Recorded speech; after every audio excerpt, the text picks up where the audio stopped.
Materinya tentang cabang filsafat ontologi.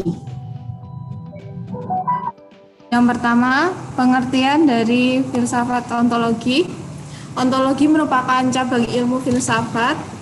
Ini berasal dari Yunani, yaitu berasal dari kata ontos dan logos. Ontos berarti ada dan logos berarti ilmu.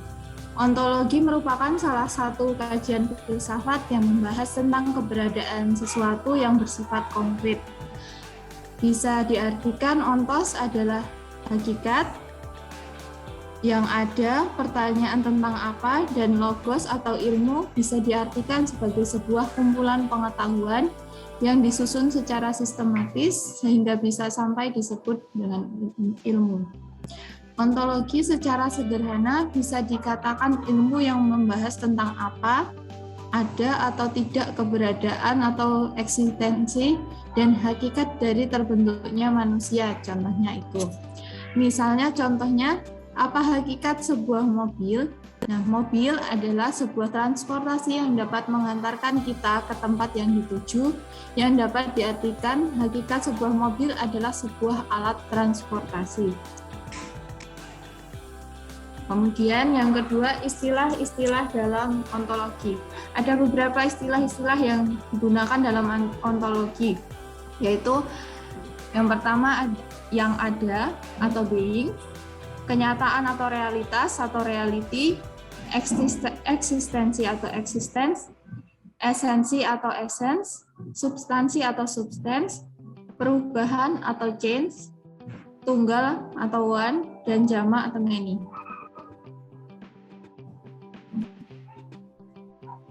Kemudian karakteristik ontologi.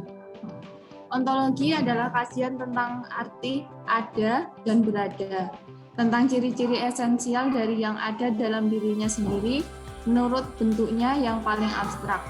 Ontologi adalah cabang filsafat yang mempelajari tata dan struktur realitas dalam arti seluas mungkin dengan menggunakan kategori-kategori seperti ada atau menjadi, aktualitas atau potensialitas, nyata atau penampakan, esensi atau eksistensi, kesempurnaan, ruang dan waktu, perubahan, dan sebagainya.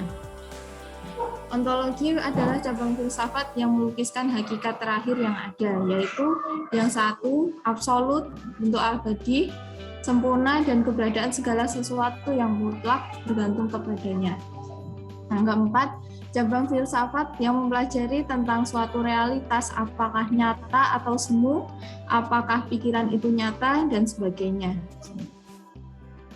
Selain itu, ada pula karakteristik ilmu, ya, karakteristik ontologi pendidikan.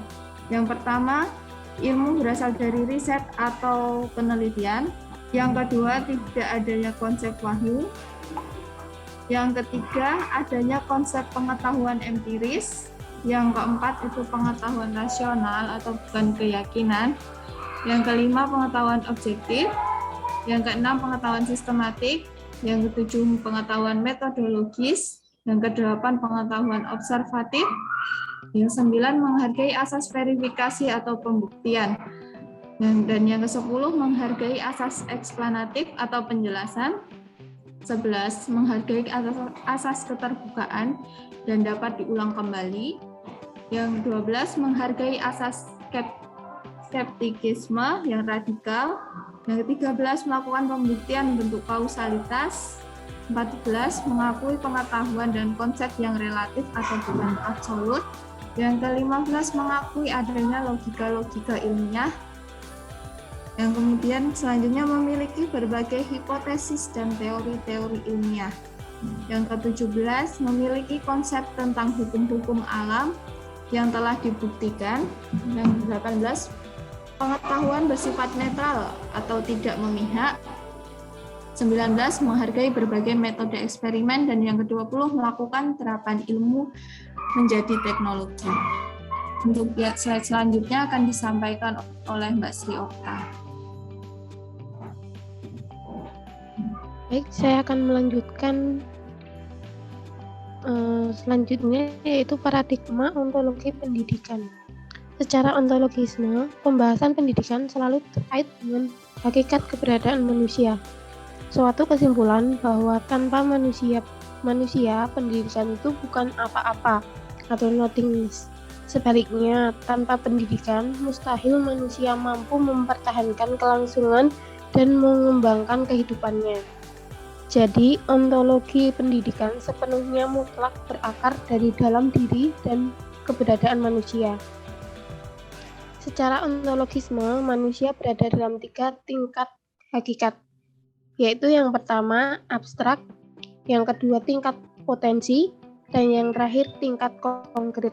Karena pendidikan mutlak berlangsung di dalam diri dan keberadaan manusia, ontologi pendidikan pun dapat dibahas menurut tingkat-tingkat keberadaan seperti itu.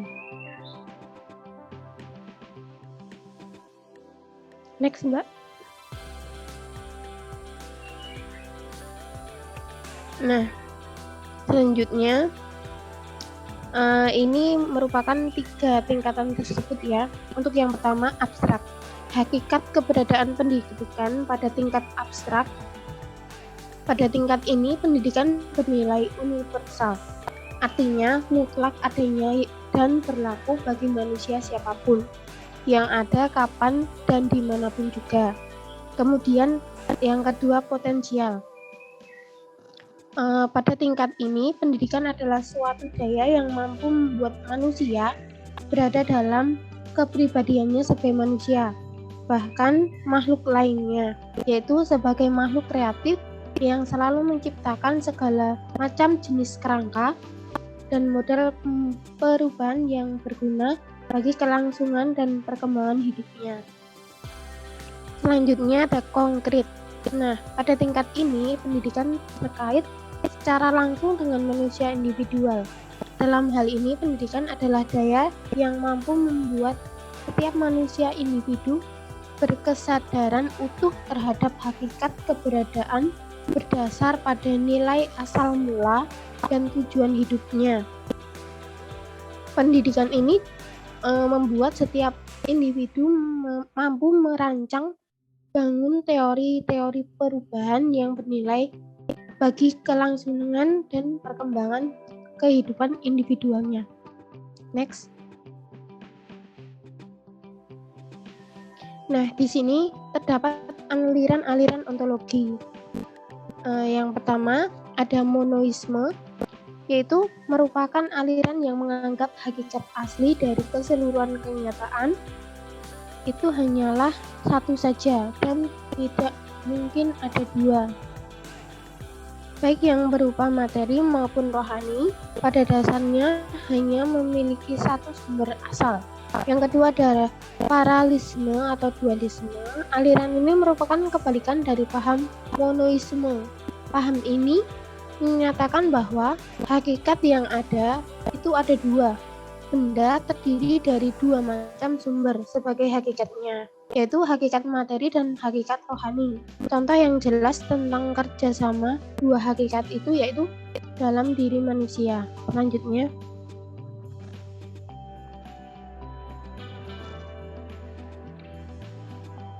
yang ketiga ada pluralisme. Aliran ini menyatakan bahwa semua macam bentuk merupakan kenyataan. Dalam pluralisme itu dikatakan sebagai paham yang menyatakan bahwa kenyataan-kenyataan alam tersusun dari banyak unsur dan lebih dari satu. Tidak ada kebenaran yang mutlak, yang ada hanyalah kebenaran-kebenaran, sebab pengalaman kita terus berjalan dan segala yang kita anggap benar dalam perkembangan pengalaman itu senantiasa berubah. Karena yang kita anggap benar dapat dikoreksi oleh pengalaman berikutnya. Keempat yaitu naturalisme atau kenyataan yang bersifat kealaman. Paham ini menyatakan bahwa apa yang dinamakan kenyataan bersifat kealaman, sesuatu yang terdapat di luar ruangan dan waktu tidak mungkin merupakan kenyataan. Selain itu, apapun yang dianggap tidak mungkin untuk ditangani dengan menggunakan metode-metode yang digunakan dalam ilmu alam tidak mungkin merupakan kenyataan. Nah, selanjutnya ada materialisme, yaitu kenyataan yang bersifat benda mati. Nah, aliran ini menganggap bahwa sumber yang asal itu adalah materi, bukan rohani. Menurut aliran ini, bahwa zat mati merupakan kenyataan dan satu-satunya fakta. Yang ada hanyalah materi, yang lainnya jiwa atau roh tidaklah merupakan suatu kenyataan yang berdiri sendiri. Jiwa dan roh merupakan akibat saja dari proses gerakan kebenaran dengan salah satu cara tertentu. Nah, alasan mengapa aliran ini berkembang sehingga memperkuat dugaan bahwa yang merupakan hakikat tersebut adalah pikiran yang masih sederhana. Apa yang kelihatan, yang dapat diraba, biasanya dijadikan kebenaran terakhir. Selanjutnya ada pikiran sederhana tidak mampu memikirkan sesuatu di luar ruang yang abstrak. Penemuan-penemuan menunjukkan betapa tergantungnya jiwa pada badan. Nah, selanjutnya akan dibahas sama Mbak Maya.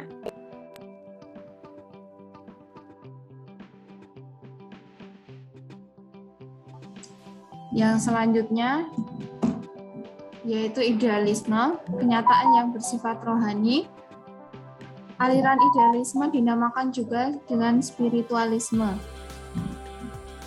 Aliran ini beranggapan bahwa hakikat kenyataan yang beraneka ragam itu semua berasal dari ruh atau sukma atau sejenis dengannya, yaitu sesuatu yang tidak berbentuk dan menempati ruang.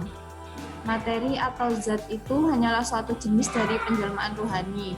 Alasan aliran ini yang menyatakan bahwa hakikat benda adalah rohani, spirit, atau sebagainya adalah sebagai berikut. Yang pertama, nilai ruh lebih tinggi daripada badan, lebih tinggi nilainya dari materi bagi kehidupan manusia. Ruh itu dianggap sebagai hakikat yang sebenarnya, sehingga materi sendiri hanyalah badan bayangannya atau penjelmaan dari ruh itu tersebut.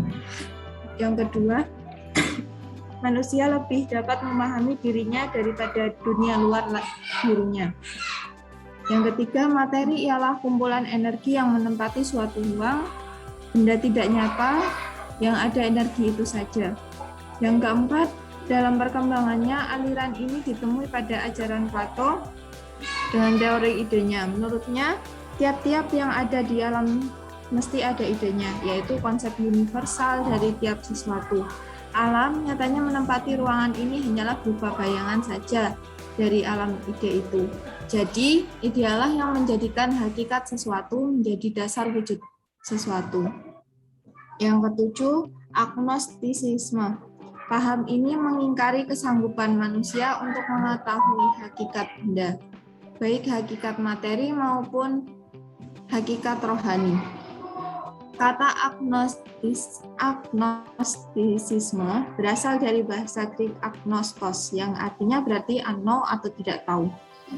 Timbulnya aliran ini dikarenakan belum dapatnya orang mengenal dan mampu menerangkan secara konkret akan adanya kenyataan yang berdiri sendiri dan dapat kita kenal. Yang kedelapan, aliran hilomorfisme, yang sungguh ada kecuali berupa Tuhan dan berupa malaikat atau berupa bentuk. Yang kesembilan, nihilisme. Nihilisme berasal dari bahasa Latin yang berarti nothing atau tidak ada. Sebuah doktrin yang tidak mengaku invaliditas alternatif yang positif. Istilah nihilisme diperkenalkan oleh Ivan Turgenev pada tahun 1862 di Rusia. Doktrin tentang nihilisme sebenarnya sudah ada semenjak zaman Yunani kuno, yaitu pada pandangan Gorgias tahun 485 sampai 36 sebelum Masehi, yang memberikan 3 proses tentang realitas.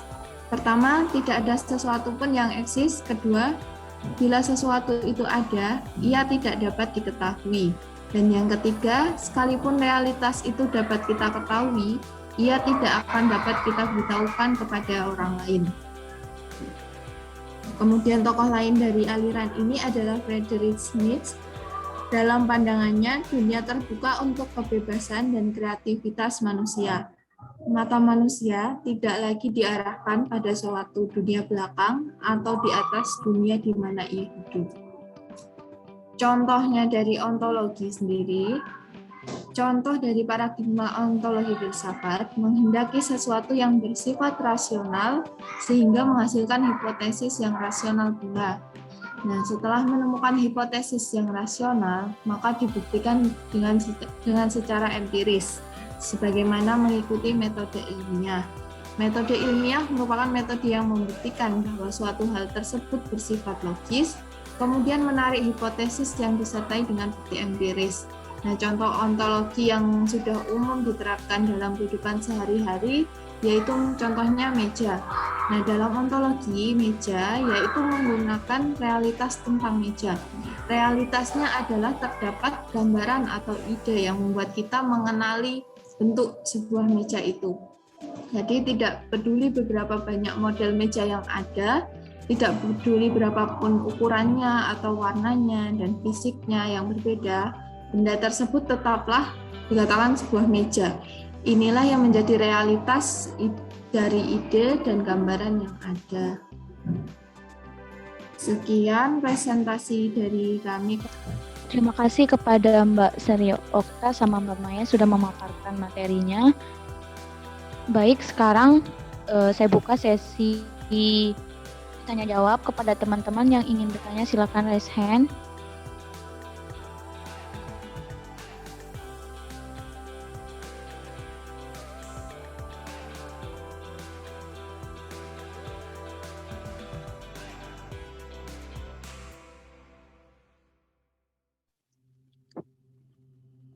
Kepada teman-teman yang mau bertanya, silakan raise hand. Apa suara saya terdengar? Terdengar. Dengar, Mbak.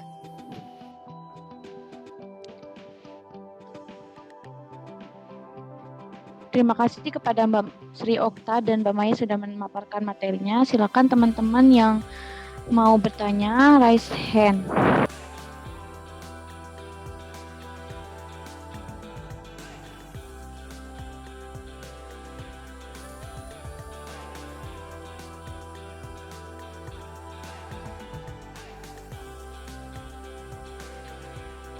Silakan kepada Mbak Meta untuk menyampaikan pertanyaannya. Ya, baik. Terima kasih Mbak Septi atas waktunya. Di sini saya mau bertanya kepada kelompok 5 ya, tentang filsafat ontologi. Nah, kalau ini saya baca di makalah, tapi kalau di PPT saya kurang tahu di halaman berapa. Kalau di makalah itu di bagian karakteristik ontologi. Nah, poin keempat itu kan cabang filsafat yang mempelajari tentang suatu realitas, apakah nyata atau semu, apakah pikiran itu nyata, dan sebagainya. Nah, itu mungkin bisa diperjelas lagi dan diberikan contohnya itu di dalam kehidupan nyata itu yang seperti apa. Terima kasih. Terima kasih kepada Mbak Meta sudah bertanya. Terus kepada Mbak Adelia, silakan. Terima kasih atas waktunya yang diberikan oleh Mbak Nur Septia. Saya akan bertanya tentang tadi dijelaskan tentang karakteristik yang ada berapa, 20 benar nggak? 20 apa berapa tadi? Lupa saya. Nah, di situ ada poin yang nomor 12 yang menghargai asas eksplanatif. Saya hanya meminta contohnya seperti apa. Terima kasih Mas Septia, mau nanya ke kelompok ini. Tadi kan dijelasin tentang proses ontologi itu apa aja. Terus mau nanya bagaimana sebenarnya proses ontologi itu dapat menunjukkan tentang kebenaran atau suatu hal atau perkara gitu, hal nyatanya seperti itu. Terima kasih. Baik, saya akan menjawabnya Mbak Ilvi dulu ya. Bagaimana alur proses dari pengetahuan ontologi ya Mbak tadi? Iya Mbak. Ini Mbak, yang saya pahami ya, jadi itu ontologi pendidikan itu merupakan suatu ilmu yang berasal dari riset atau penelitian. Nah, di sini ilmu ini tuh mengedepankan mengenai pengetahuan yang bersifat nyata gitu. Bisa berikan contohnya nggak gimana? Jadi gini, tadi kan kalau untuk yang di PPT itu kan contohnya meja ya. Nah, kita ibaratkan sebuah benda nih, seperti lemari, misalkan lemari aja. Kita punya bayangan, lemari itu kayak gimana sih bentuknya? Pasti ada pintunya. Nah, macam-macam kan lemari itu. Pintunya ada yang satu, yang besar. Terus ada yang kecil-kecil. Nah, di depan lemari itu pasti ada jendela, ya kayak gitu Mbak. Jadi dalam ilmu ontologi itu kita melihat suatu benda itu dari bukti gitu loh. Jadi kita pernah melihat, jadi kita bisa memberikan gambaran sebuah lemari itu kayak gimana gitu. Mungkin Mbak Maya akan menambahkan. Izin menambahkan. Ya, silakan Mbak Mita. Ya kan, yang tadi dapat disimpulkan ontologi ini berbicara tentang ada dan apa, misalnya kan. Ada ini kan dari onto, dan logis ini dari pengetahuan. Jadi tentang apa gitu. Jadi dapat kita simpulkan ontologi ini berbicara tentang ada dan apa. Contohnya ada pena, ada pensil, ada HP, ada laptop, ada saya, ada manusia, ada tumbuhan, ada hewan gitu kan. Nah, dari sisi adanya ini, dari sisi ada itu semuanya sama-sama ada, mendasar nih adanya. Tapi kalau dari sisi apanya, nah, manusia itu pasti berbeda dengan hewan. Hewan berbeda dengan tumbuhan berbeda dengan pensil berbeda dengan buku misalnya. Nah, jadi dapat disimpulkan ontologi ini berbicara tentang eksistensi dan esensi, gitu menurut saya. Terima kasih. Terima kasih kepada Mbak Mita. Mungkin penanya bagaimana, apakah sudah jelas atau perlu ditambahkan lagi? Baik, sudah jelas Mbak. Sudah ditambahkan dengan Mbak Mita juga. Terima kasih. Baik, saya akan mencoba menjawab untuk pertanyaan dari Mbak Meta. Tadi pertanyaannya yang tentang karakteristik ontologi yang poin keempat. Tadi kan karakteristiknya cabang filsafat yang mempelajari suatu realitas atau apakah nyata atau semu atau apakah pikiran itu nyata tadi kan ya Pak. Nah, jadi kan ontologi itu kan merupakan kajian filsafat yang membahas tentang keberadaan sesuatu itu yang bersifat nyata atau konkret. Nah, tadi kan juga sudah dijelaskan bahwa contohnya tadi meja. Nah, realitasnya di kenyataannya meja itu kalau kita lihat kan dalam kehidupan sehari-hari meja itu bentuknya kotak, terus ada kakinya.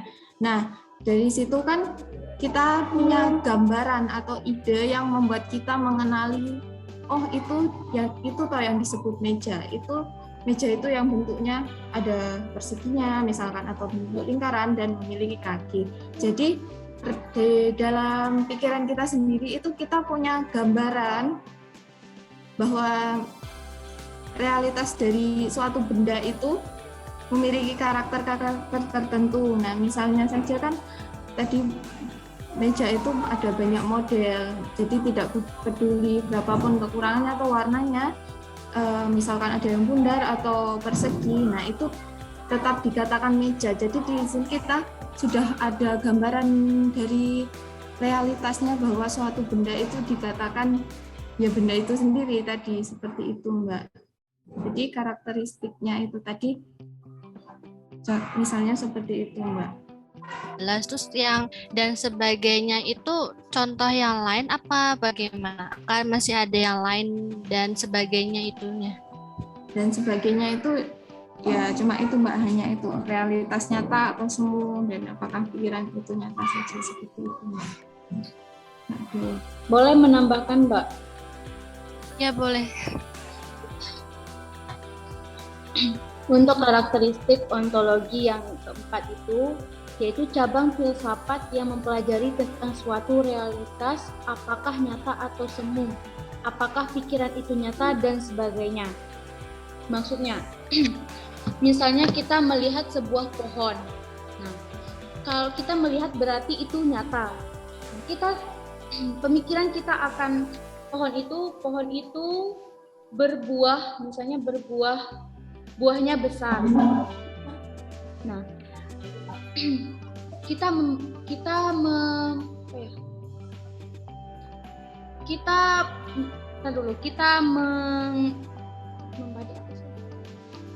menebak bahwa mungkin pohon yang besar itu buahnya pasti akan besar.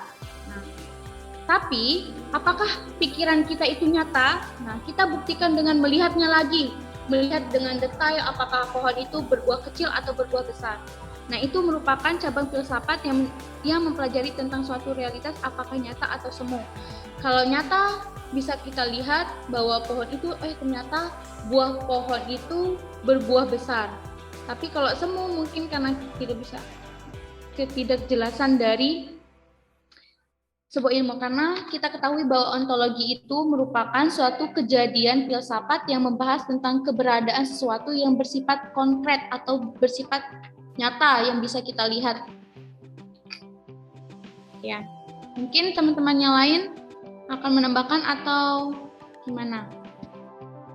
Permisi Mbak, saya mungkin agak sedikit mengoreksi tadi ya soal pernyataan yang soal konkret atau dapat bisa dilihat. Kalau bisa dilihat, artinya satu cabang ilmu filsafat ontologi tadi, kalau kita baca soal idealisme itu kan ngomong soal rohani. Roh itu kan sesuatu yang tidak bisa dapat dilihat, tapi kita rasakan. Mungkin itu, Mbak. Jadi ada satu cabang ilmu pengetahuan yang bertolak belakang tadi itu dengan bukan sesuatu yang kita lihat, tapi sesuatu yang kita rasakan atau empiris dia. Mungkin begitu. Ya, terima kasih Mas Claudia. Oke, untuk pemateri untuk menjawab pertanyaan dari Mbak Adel, apakah sudah siap? Jadi ini maaf sebelumnya ya teman-teman, saya belum terlalu ngena yang asas eksplanatif itu.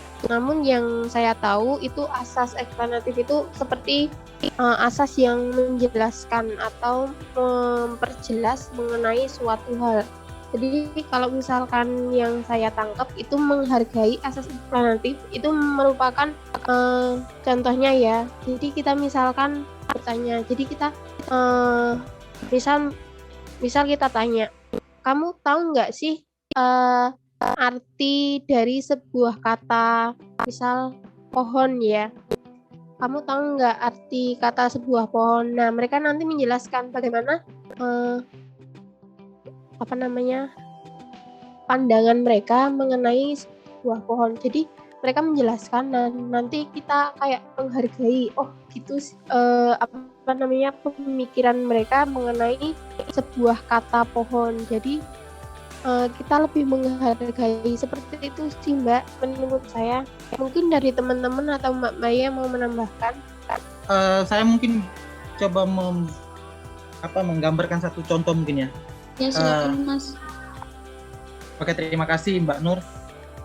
Misal begini, kalau di Kalimantan, saya ke salah satu daerah di salah satu kabupaten di Kalimantan Timur, namanya daerahnya itu Kabupaten Kutai Barat. Di sana ada sebuah mayoritas masyarakat di sana itu adalah masyarakat Dayak. Nah, di dalam saya tinggal hampir selama 1 tahun di daerah sana, dan di sana punya satu kepercayaan begini. Ketika ada pohon banggris, kalau teman-teman tahu pohon banggris ya?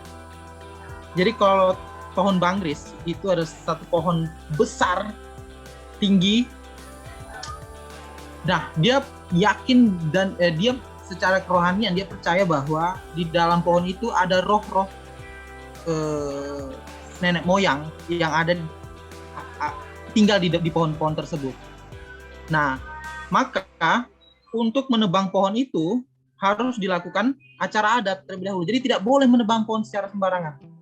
Menebang pohon banggris itu secara tidak boleh. Harus ada lewat tradisi upacara adat dulu untuk melewati itu. Nah, mungkin proses menghargai adalah kita menerima. Saya yang di luar dari Kalimantan, mohon maaf, saya lahir dan besar di Kalimantan, cuman secara perspektif mungkin secara budaya mungkin itu baru kita terima ketika hadir di lingkungan itu. Nah, artinya saya secara pribadi pun ikut menghargai atau menerima pendapat atau ilmu pengetahuan baru tentang pohon banggris tadi. Mungkin itu yang dimaksud dengan menghargai. Terima kasih. Jadi ada unsur penjelasan di dalamnya, ada unsur penjelasan tentang sesuatu. Jadi kayak tadi contoh studi kasusnya kayak pohon banggris yang tidak boleh ditebang secara sembarangan karena ada roh di dalamnya. Nah, itu kita terima penjelasan itu. Mungkin itu, atau teman-teman bisa menyangga atau ada contoh lain.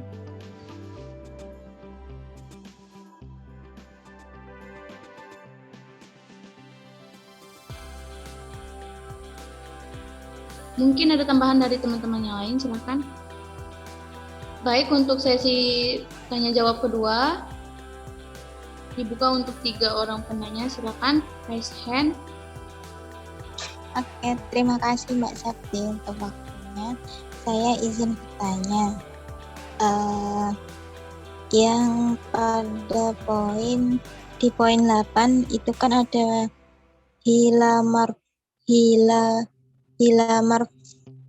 hilamarfisme yang sungguh ada kecuali berupa Tuhan dan berupa malaikat berupa bentuk. Maksudnya itu berarti malaikat itu boleh diberupakan dengan bentuk atau bagaimana nggih? Terima kasih. Baik, izin bertanya ini tentang aliran juga. Ini ada nomor 9, aliran nihilisme. Kan ini nihilisme yang berarti nothing atau tidak ada. Sementara kan ontologi ini kita berbicara tentang ada. Nah, coba penyaji jelaskan bagaimana yang aliran nihilisme ini gitu. Dan contohkan juga, soalnya masih bingung. Terima kasih. Terima kasih Mbak Mita. Silakan untuk Mbak Lina. Baik, terima kasih Mbak Septi. Izin bertanya kepada kelompok penyaji mengenai karakteristik ontologi. Tadi disebutkan ada di poin yang ketiga bahwa ontologi itu cabang filsafat yang melukiskan hakikat terakhir yang ada. Nah, kalau boleh saya simpulkan bahwa di sini berarti bisa disebutkan bahwa sesuatu itu berarti ada batasnya, menurut saya. Nah, lalu jika ini dihubungkan dengan ilmu pengetahuan atau ilmu, berarti ilmu ini juga dalam kajiannya itu dibatasi. Menurut kelompok penyaji, jika dilihat dari segi ontologisnya, berarti kajian ilmu ini bagaimana dan mengapa kajian ilmu itu dibatasi. Terima kasih.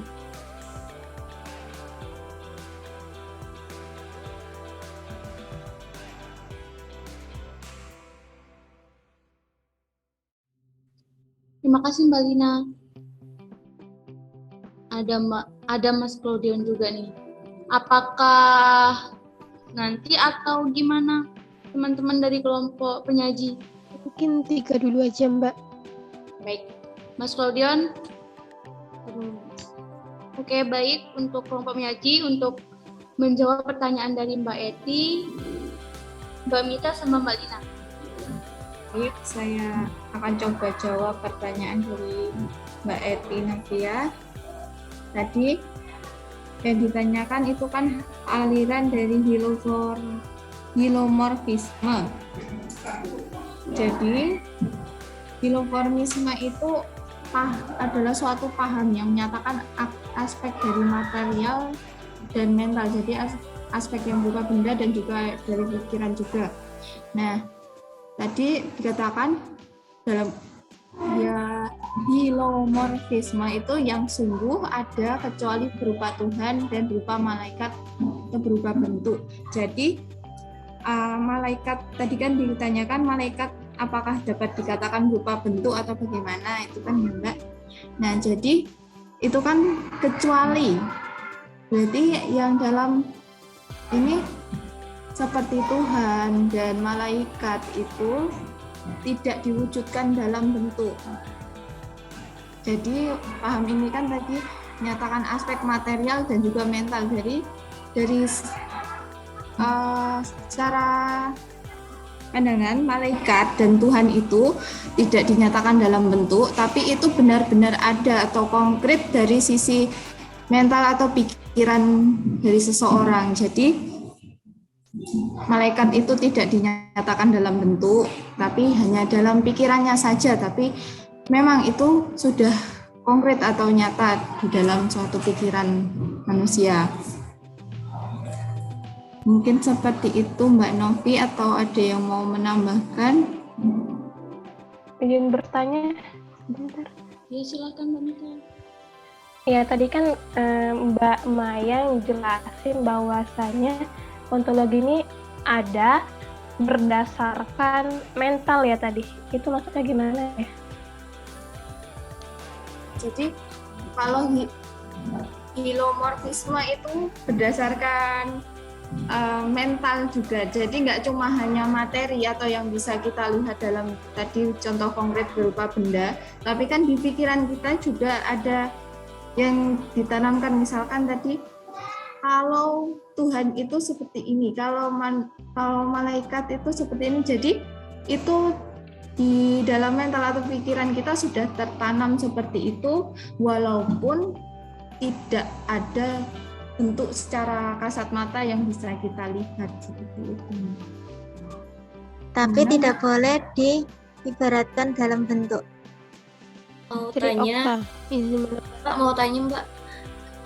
Memangnya kalau yang tidak dapat dilihat itu termasuk benda yang konkret juga ya? Apakah benda yang tidak bisa dilihat tersebut juga dapat dikatakan konkret atau nyata? Seperti tadi yang dikatakan tidak dapat dilihat, namun ada di dalam pikiran seseorang. Itu kan tidak dapat dilihat. Bahkan orang lain tidak tahu orang itu memikirkan apa. Apakah itu dapat disebut benda yang konkret atau nyata? Seperti itu. Jadi ini ya, saya akan menjawab pertanyaannya Mbak Esther sekaligus Mbak Eti ya tadi. Nah, untuk yang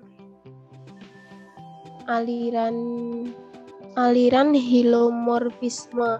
Jadi merupakan aliran yang, jadi itu gini Mbak, kalau misalkan yang ontologi ini kan merupakan cabang ilmu yang mana menganut bahwa ilmu, maksud saya pengetahuan itu berasal dari penelitian atau riset, dan juga lebih menekankan pada hal yang konkret atau nyata. Jadi misalkan ini kita nalar aja ya, kalau misalkan kita kan nggak bisa lihat Tuhan, malaikat yang Islam ya ini, maaf. Jadi kalau misalkan di Al-Quran itu kan kita nggak boleh tuh menggambar bagaimana sih bentuk rupa dari Nabi, bagaimana bentuk rupa dari Allah ataupun malaikat. Nah, misalkan kita mau menggambar pun juga nggak boleh kan. Kita manusia itu hanya meyakini seperti yang dikatakan Mbak Maya tadi, kita tuh udah udah ditanamkan bagaimana gambaran Allah tuh gimana, Nabi Muhammad tuh gimana, ataupun malaikat itu gimana, kayak gitu. Jadi kalau misalkan menurut saya nih ya, untuk yang cabang aliran hilomorfisme itu tuh kita meyakini bagaimana bentuknya Tuhan, tapi tuh kayak nggak yang bentuk kayak manusia itu enggak, tapi kita merasakan gitu loh Mbak.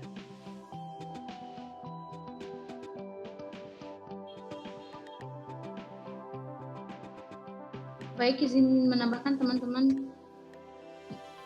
Pertanyaan dari Mbak Esther itu kan, apakah yang abstrak itu tidak nyata ya tadi, Mbak Esther? Yang tidak dapat dilihat, iya. Yang abstrak juga nggak apa-apa.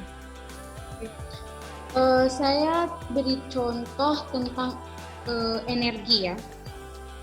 Apakah misalnya kita mengangkat sebuah balok atau sebuah batu, apakah energi kita kelihatan? Nah, tidak kan? Tapi usaha kita yang kelihatan. Nah, maksud saya kita tidak melihat bentuk energi yang kita keluarkan gimana atau bentuknya berupa apa kan? Tapi kita ketahui, kita tahu bahwa kita mengeluarkan energi dan batu itu bisa terangkat. Nah, itu contoh yang abstrak tapi tidak nyata, tidak kita lihat, tapi kita yakin kalau kita mengeluarkan energi sehingga batu itu bisa terpindahkan tempatnya. Itu ada tambahan dari teman-teman yang lain mungkin?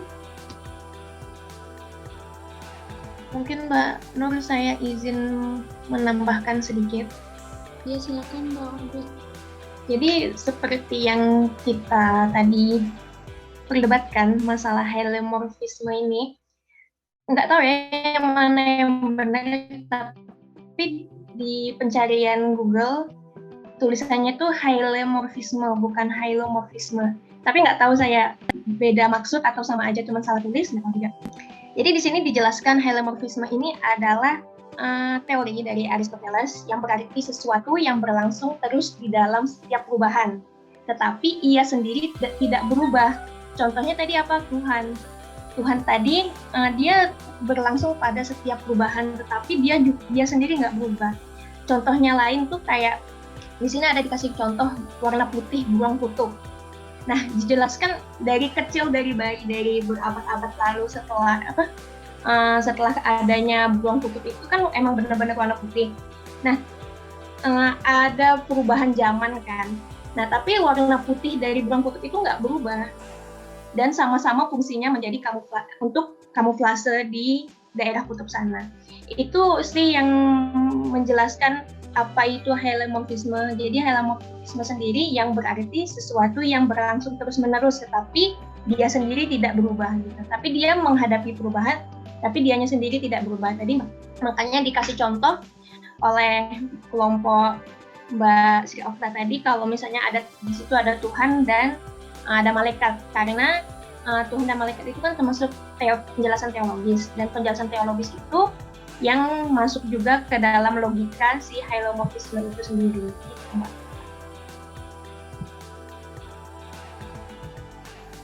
Terus bentar. Aku boleh masuk nggak Mbak Nur? Boleh Mas, silakan. Sebenarnya saya tadi melemparkan contoh kasus soal budaya di Kutai Barat itu supaya ada yang mau mendebat saya. Cuman tidak ada tadi. Saya tuh sebenarnya berpikir ini ada kayaknya ada batasan tipis di dalam informasi ini. Misalnya kayak gini. Tadi ngomongin soal idealisme, itu kan ngomongin soal keyakinan atau ruh ya, keyakinan ya. Padahal di karakternya tadi dia bilang begini pada poin 4 itu, pengetahuan rasional bukan pada keyakinan. Kalau kita mengacu pada apa yang kita yakini, makanya saya bilang ini apakah jadi kayak semacam dia tidak saling bertabrakan nggak? Misalnya kalau ngomongin soal idealisme ternyata dia ngomongin soal ruh, ya kan? Apakah ilmu ruh ini tadi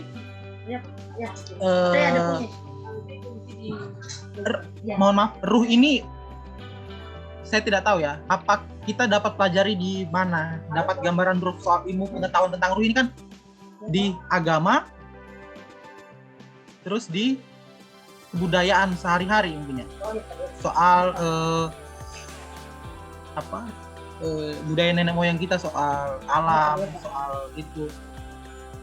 Ini yang saya sebenarnya membingungkan, batasannya seperti apa? Karena ngomongin soal bukan keyakinan, tapi ada idealisme di dalamnya. Waalaikumsalam Pak, selamat siang. Begitu teman-teman mungkin. Nah sama kayak yang dicontohkan tadi soal ketuhanan tadi, itu kan bagian dari keyakinan tuh.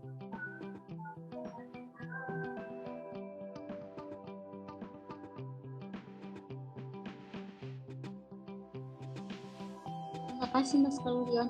Mungkin teman-teman yang lain mau menambahkan atau Mbak Puspita? Mau bertanya boleh nggak? Saya nyambung dari pertanyaannya Mas Dion sih sebenarnya.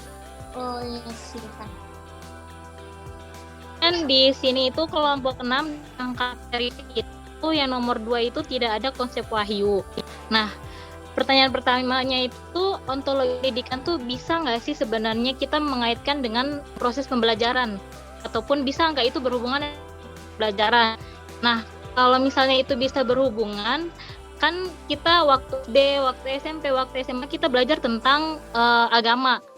Kalau saya karena Muslim, saya beragama. Nah, kita juga di dalam agama itu kan kita belajar wahyu, kita belajar Al-Quran, dan itu kan wahyu dari Allah. Nah, apakah itu bukan sebuah ilmu atau bagaimana begitu? Pandangan dari kelompok 6 gitu. Jadi benar sih yang dikatakan tadi bahwa dan ini tuh batasannya tuh harus yang seperti apa begitu. Begitu dari Pus Mbak Nur. Mungkin saya izin menanggapinya Mbak ya. Silakan Mbak. Mungkin ini bersambungan dengan pertanyaan dari Mbak Lina tadi mengenai ontologi sendiri adalah cabang filsafat yang melukiskan hakikat terakhir yang ada. Jadi sebelumnya landasan filsafat itu kan tadi di awal udah kita jelaskan, kalau nggak salah Pak Yofi juga udah ngejelaskan ada 3. Yang pertama ada epistemologi, ada aksiologi, dan ada ontologi. Jadi ontologi itu yang terakhir. Kalau misalnya aksiologi itu membicarakan tentang nilai, kalau misalnya epistemologi itu berbicara tentang hakikat atau pengetahuannya, dan yang terakhir ini baru berbicara tentang bendanya atau ontologinya. Nah tadi yang kayak dikatakan oleh Mbak Puspita tadi tentang wahyu dan itu udah dijabarkan di bagian epistemologi kemarin yang saya dengan Mbak Endang juga ngejelasin. Jadi itu jadi sebenarnya maksudnya ontologi ini bukannya memisah-misahkan, tetapi itu emang filsafat itu ada 3 landasan. Nah landasannya itu aksio, epistemologi, dan ontologi ini, dan ontologi ini adalah yang terakhir gitu. Jadi kalau misalnya ditanya wahyu, emang jangkauannya bukan bahas ke ontologi, tapi malah masuk ke dalam ranah epistemologi kemarin. Gitu. Terima kasih Mbak. Izin menambahkan boleh Mbak Septi? Silakan Mbak Mika. Masih berkaitan dengan yang diplomorfisme itu yang tadi disampaikan oleh Mbak Orpit. Nah di sini tuh saya baca dari buku itu. Nah, di sini tuh menjelaskan, sebenarnya tetap sesungguhnya yang diusahakan yang disikapkan oleh setiap mazhab ialah hakikat atau substansi terdalam segenap kenyataannya ada. Nah, penyataan itu menimbulkan beberapa pertanyaan. Nah, itu misalnya apakah yang merupakan substansi terdalam terus dapat diubah menjadi apakah hakikat substansi itu. Nah, dari pernyataannya itu muncul pertanyaan. Nah, dengan kata lain orang dapat berpendirian bahwa segala sesuatu tersusun dari dua macam substansi atau lebih. Nah, di sini tuh sebenarnya poinnya banyak. Ada neotomisme, ada ekstensi dan esensi. esensi sebagai sesuatu yang dapat dipahami secara akal, terus yang ada sebagai esensi dan eksistensi dan materi dan forma, nah, kan ada bentuk. Nah, mungkin saya menjelaskan berkaitan mungkin pertanyaannya. Nah, kalau yang neotomisme itu yang menjelaskan bahwa menyajikan suatu perkenalan mengenai macam penyelesaian masalah. Jadi yang permasalahannya itu dibahas oleh Jacques Maritain, seorang filosof Katolik Prancis. Nah, dalam bukunya An Introduction of Philosophy, nah yang menyajikan itu dari suatu permasalahan yang di atas yang kita bahas. Nah, penyelesaian masalah didasarkan pada ajaran-ajaran Aristoteles dan Santo Thomas Aquinas. Nah, yang tadi yang dijelaskan oleh Mbak Orbit itu. Nah, jadi di sana itu menjelaskan berbeda secara hakiki dan apa yang telah Anda tekuni dalam bagian bab ini. Nah, terus yang poin yang kedua itu tentang eksistensi dan esensi. Nah, itu yang tentang konkret-konkret tadi itu. Nah, faktanya kita itu menyadari bahwa sesuatu itu mempunyai eksistensi. Nah, dan apa sesungguhnya barang sesuatu itu, atau apakah esensi barang tersebut, esensi barang sesuatu tersebut. Nah, dengan kata lain itu inilah yang menjadi alasan mengapa keterangan Maritain yang mengenai hal-hal yang bersifat ragawi, yang hiloformisme itu. Nah, hilo itu yang berarti dengan materi, sedangkan morph itu yang berarti hilo yang berarti materi atau substansi, dan morph itu yang berarti dengan bentuk. Nah, mungkin tidak ada satu yang bersifat ragawi yang bukan merupakan kesatuan dari esensi dan eksistensi. Nah, yang demikian bahwa segenap hal yang bersifat ragawi senantiasa bereksistensi dan mempunyai hakikat tertentu. Terus kalau yang poin yang ketiga, esensi sebagai sesuatu yang dapat dipahami secara akal. Nah, esensi itu kan dapat didefinisikan sebagai segi tertentu yang ada dan memasuki akal kita sehingga dapat diketahui. Nah, misalnya itu kalau contoh yang dari buku yang saya baca ini, nah misalnya Anda itu tidak akan dapat memahami meja yang bereksistensi ini tanpa adanya keadaan sebagai meja. Nah, jadi kita tuh tidak dapat memahami sebuah meja kalau kita tuh tidak bisa melihat meja. Nah, meskipun Anda dapat memahaminya sebagai berwarna lain atau yang terbuat dari logam dan bukannya terbuat dari kayu. Nah, sesungguhnya segala hal yang bereksistensi pasti mempunyai esensi kan. Nah, tetapi ada segenap hal yang bersifat ragawi. Nah, esensi dapat dipisahkan dari eksistensi karena adanya esensi tidak berarti senantiasa harus terdapat eksistensi yang berstannya. Mungkin agak berlipat kali ya penjelasannya, dan mungkin saya juga kurang paham sih maksudnya itu. Jadi kalau pemahaman saya, jadi kita itu tidak, karena kan esensi sebagai satu yang dapat dipahami secara akal, jadi kita tidak bisa memahami sebuah meja kalau kita tuh nggak bisa melihat ada meja di depan kita. Misalnya contoh lain kayak kita nggak bisa memahami bahwa oh itu kursi loh, tapi kita nggak bisa lihat kursinya itu seperti apa, entah kursi kan macam-macam, bisa kursi yang di bangku sekolah atau berwarna apa. Nah, kita tuh tidak bisa memahami sebuah kursi itu kalau kita nggak ada contoh yang nyatanya kayak gitu. Nah, kan ini kan dipahami secara akal. Terus yang poin yang keempat itu yang ada sebagai esensi dan eksistensi. Nah, itu maksudnya dalam hal ini dapat dibedakan antara sesuatu yang merupakan bahan untuk membuat barang sesuatu dan sesuatu yang menyebabkan materi tersebut merupakan barang sesuatu yang ada dalam artian yang mirip, dengan cara seorang ahli pahat memberi bentuk tanah liat untuk membuat sesuatu patung tertentu. Jadi di sini tuh letak perbedaannya dari neotomisme yang poin yang pertama, terus dengan ajaran-ajaran yang lain yang sudah saya sebutkan tadi itu, bahwa perbedaannya menurut neotisme setiap substansi yang bersifat ragawi terdiri dari bagian inti dan bagian pelengkap. Nah, yang satu bersifat pasif dan yang sama sekali belum tentu materi, dan yang satunya lagi bersifat aktif dan merupakan prinsip yang menentukan forma. Itu. Terus yang poin yang keempat itu tentang materi dan forma. Nah, bahan dan bentuk.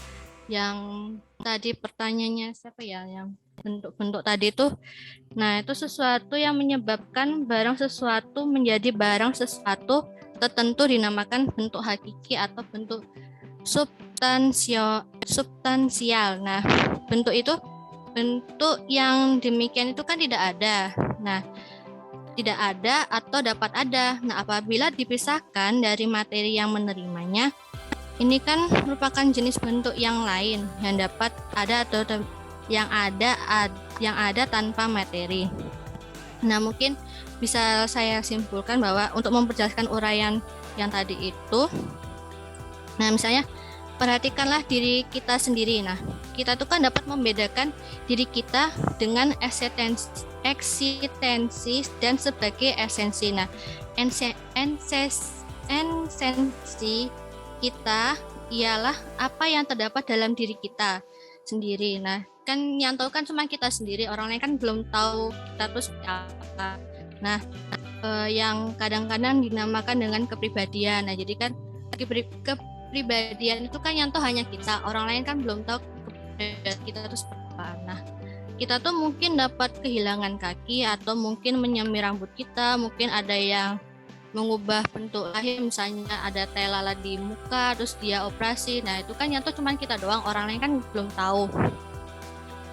Itu yang menjelaskan dari bentuk hakiki yang materi dan forma itu. Nah, terus nah, apakah yang menurut esensi Anda tergantung pada jiwa Anda, bahwa tergantung pada jiwa kita yang terdapat dalam raga yang menjadi raga itu hidup. Nah, jiwa tersebut merupakan bentuk yang tidak beraga yang menyebabkan segi diri kita itu semata-mata bersifat ragawi menjadi hidup. Nah, sementara tubuh kita itu sebagai sesuatu yang bersifat ragawi itu loh.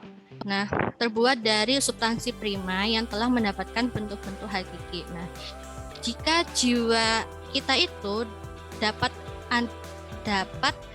ada materinya, nah, namun materi prima tidak ada tanpa bentuk hakiki. Itu kalau penjelasan dari saya mungkin agak panjang karena ini saya baca di bukunya Pengantar Filsafat menurut Lois Okatov dari buku bapak saya. Begitu mungkin penjelasannya dari yang hilomorfisme itu. Karena di sini tuh sebenarnya penjelasannya panjang, tapi setelah saya baca-baca menurut saya seperti itu. Begitu Mbak Septi. Terima kasih. Mbak, mungkin aku sedikit. Terima kasih Mbak Mbak Meta, tadi saya dapat jawaban juga terkait dengan pertanyaan saya soal terkait idealisme tadi, soal ruh. Ternyata ruh dalam pemahaman saya tadi ada ruh yang kita belajar dari ilmu agama. Ternyata ruh yang dimaksud adalah ruh jiwa atau esensi manusia itu sendiri. Dan tubuh kita ini adalah eksistensinya. Oke, mungkin itu. Terima kasih Mbak Meta. Baik teman-teman, waktunya sudah habis.